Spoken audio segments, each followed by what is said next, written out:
de Banza London TV avec des Bruno original. Abonnez-vous sur la chaîne YouTube de Mbanza London TV original. De Mbanza London TV original. Abonnez-vous, abonnez-vous sur la chaîne YouTube. Tolali tolamuki lelo papa nabiso lambio à la mukité pour les intimes Vieux Lambert. Vraiment, la culture congolaise est en deuil. Nous avons perdu l'un des grands chorégraphes de la musique congolaise à la personne de Lambio Vijana Vijana Britandela. Vraiment, nous sommes tellement tristes d'avoir perdu ces grands messieurs à la personne de Lambio à travers un artiste Yamine Yamboka Nabiso. Mais le plus connu au Batutu Bayebeli na papa Wemba de Rose Mémoire au Atikabiso depuis le 24 avril 2016. Tout a fêté 7 ans et a disparition. Aujourd'hui, Lambio Atikibiso vraiment. Nous sommes de cœur avec toute la famille. Il y a Lambio, la famille Moké. Nous demandons également à l'Éternel Dieu, les consolateurs de cœur brisés, à consoler cette famille. Vraiment, la nouvelle est tombée aujourd'hui. Lambio a malade, a sa crise nandaku, bazo kenene hôpital, nde esika akufeli nanzela. Vraiment une triste nouvelle, quelque chose de tragique et dérangé. Presse Mobimba, toza vraiment à la presse elle est venir pour toi accompagner artiste ba finga rabiso ba journaliste à YouTube loba mais tala ndeto za lotis zwaka kaka ba journaliste on bo finga ndeto ye en premier pour nato bondi sa famille oyo tozo pe ba interview ba ko boya ka bo wela ba vie non seulement pour no wela ba vie to ya rande pour na ko panza sango bo comprendre comment est-ce que les choses se passent déjà d'entrée déjà lotis to kota na kata lopango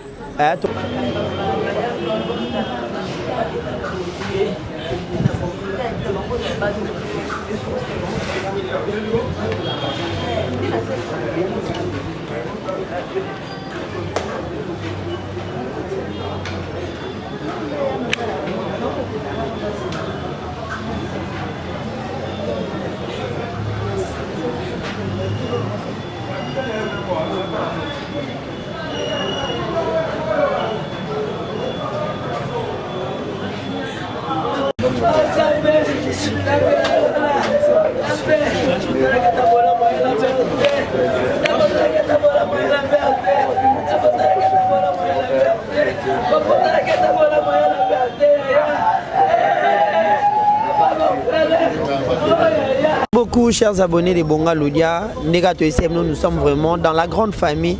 Il y a Papa Nabiso Lambert, au Tuebina Kombo, il y a Lambio et Britandé, la Vijana, vraiment. Nous sommes avec le grand frère, il y a le défunt Lambio, autrement dit Lambert. Bonjour papa. Bonjour. Bonne santé. Santé maman Okokiro s'est présenté pour Nabalandignon, surtout dans le monde entier, Soki Ozanan. Nazali grand frère naye, moi na papa Kouloute naye, Ferdinand Salom. Nazali na machine à Petro Congo. Ngai papa Kabwenge Théotine. Voilà. Papa Zarna machine à Petro Congo, vous êtes de la famille. Est-ce que Lambio Abelaki to des alarmes ta sali crise et puis il est Abelité donc lobby va za la match. Voilà. Après match ndé pe maye ko joyer et ba yo joyer à l'hôpital le docteur naye donc après docteur naye a constaté que ça ne va pas bah que du côté Moussoussou ndé si ayo mutu ka yemo comme tuza ko mema voilà yemo ka jour mema ta ba kuma na dispensaire côté docteur a traité gaye non tango ki pe maye mom dazu à côté na volant na moi na famille na batuna ba ndek Moussoussou ba ki hôpital ba ki hôpital ba constaté le docteur naye simité qui est hôpital Moussoussou comme ça na hôpital ndé ba notamment la monka yim taza na volant yende mutaza ko mema yende mutaza alors tamba kumina sika côté il y a deuxième tour ici à dispensaire Moussoubaké ça ne va pas yangwana ayo kata motabi mutusa sa kati déjà morte voilà na minute au corps na morgue hôpital ni bon na kumika siko na ba tika na cinquantenaire voilà ba tika na cinquantenaire Lambio c'est quelqu'un au ayebanaki raison pour laquelle au monde la grande famille après c'est un message na bandegonyo surtout banolinga Lambio et puis ministère na biso ya culture bakonza mboka. Nasengi basalisa biso mpona makambo nyonso nde lekula makambo eyeli biso ezali asali mingi kubanda na makambo ya sango ntango azalaki mwana moke azalaki na kenge na semsem yetu vraiment abandaki te makambo na ye ya kiteatre kala boye kotisa na musique na papa Wemba après ayi kotikala musique ayi kosala makambo na ye moko kaka ndi sikoyo kaka asala makambo na ye koforme badanseuse alors ça forme badanseuse moyen na ye adebrakani yango wana ndeti sikoyo ayi kozwa problème ya aliwa. Déjà abelaka malade apema ou bien abelaki mpe liboso abelaki makasi bakotaki hôpital na hôpital na Mateta wa semkasa oyo Mateta wa to mpona wenze abelaka abimaka na ye mais sikoyo azalaka na ye bien mais oyo emonaki surprise ndenge ekokwela lisusu mpema ndenge ezwi lisusu sikoyo azalaki na ye bien atali match après match nde po akende olala ayi kozwa mpema. Voilà, merci beaucoup papa. Voilà, merci beaucoup na balandinyo surtout ya Bonga Ludia télévision. Voilà, ndeka to na lo ba interview za moi mingi. To za benana bandeko a ebele. Papa expliquait bien que l'ambio abilité. Sauf que hier ba nota la match ni biso tout nota match à Real na Manchester City et puis Pemaye et puis ndé et Memi na Liwa. Tous aux moi ba interview après tous ongela bino. Merci beaucoup.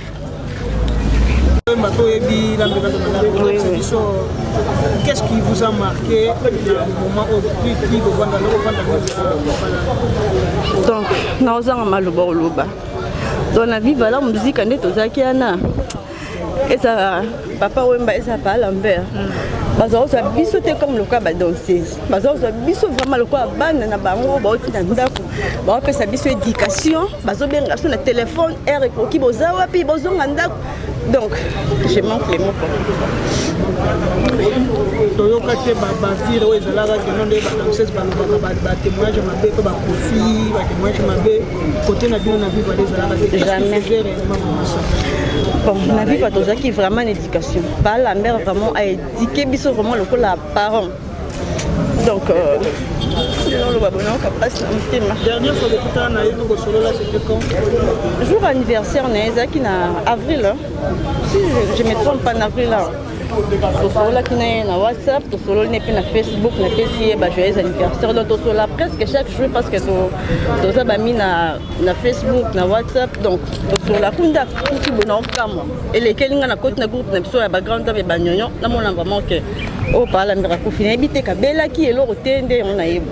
Message nous en avons bana vivre na gouvernement surtout parce que la papa Lambilando encadra bino ba jeune fille ko lo bani na gouvernement pe na bana vivre nyoso ba bon na bana vivre donc toyaka to la pa Lambert on a vraiment azaki papa na biso et surtout ba fille malheureusement na kin ana tikalanga moko Bénédicte donc on dirait trois mais mingi baza na proto donc ba o baza na proto bakuta na basanga na to la pa Lambert biso pe batoza awa tika te to bandi à chaque jour pour là parce qu'azaki vraiment papa na biso azaki vraiment papa na biso un mot na gouvernement parce que la ndela wa cadre pe bana ebele gouvernement sala nini na ndenge bon pour na gouvernement to senga ba pesa biso place mo ya bien poto la pa Lambert na kimia ata seulement so ezali ba ko pour na protéine to ke la pa Lambert pour akene vraiment ba honneur à bien.